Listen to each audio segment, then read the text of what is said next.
আলোচিত মামলায় সাজাপ্রাপ্ত ৬০ জনের ফাঁসির রায় কার্যকর করা জল্লাদ শাহজাহান ভূঁইয়া মারা গেছেন।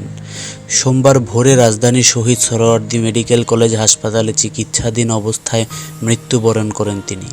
জল্লাদ শাহজাহানের বোন ফিরোজা বেগম মৃত্যুর খবরটি নিশ্চিত করে জানান, সাভারে একটি ভাড়া বাসায় থাকতেন তিনি। আজ ভোর ৩টার দিকে হঠাৎ করেই বুকের ব্যথা অনুভব করলে তাকে রাজধানীর শহীদ সোহরাওয়ার্দী মেডিকেল কলেজ হাসপাতালে নেওয়া হয়। সেখানে চিকিৎসাধীন অবস্থায় ভোর ৫টার দিকে তার মৃত্যু হয়।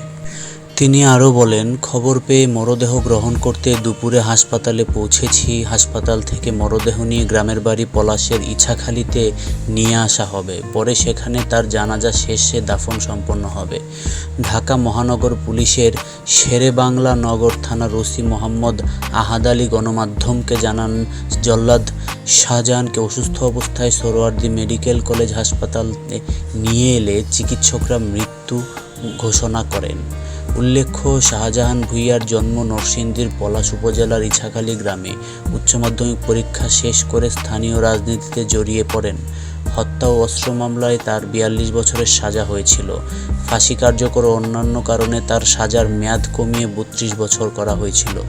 বঙ্গবন্ধুর খুনি, যুদ্ধাপরাধী, জামায়াতের শীর্ষ নেতা ও জেএমবি সহ আলোচিত মামলায় সাজাপ্রাপ্ত ৬০ জনের ফাঁসির রায় কার্যকর করে আলোচনায় আসেন জল্লাদ শাহজাহান ভূঁইয়া। ৪৪ বছর কারাভোগের পর ২০২৩ সালের ১৮ জুন ঢাকা কেন্দ্রীয় কারাগার থেকে মুক্তি পান তিনি। মৃত্যুর আগে জল্লাদ বলেন, আমি ২০০১ সালে মুক্তির আগ পর্যন্ত বঙ্গবন্ধুর ৬ ঘাতক, ৬ যুদ্ধাপরাধী, কুখ্যাত সন্ত্রাসী এরশাদ শিকদার, জঙ্গি নেতা বাংলা ভাই, আতাউর রহমান সানি, শারমিন হত্যার আসামি, খুকুমনির, ডেইজি হত্যার মামলার আসামি হাসান সহ দেশের আলোচিত অপরাধীদের ফাঁসি দিয়েছি। বিভিন্ন সূত্র থেকে জানা গেছে, মৃত্যুর আগে ঠিক এভাবেই শাহজাহান বলে গিয়েছেন।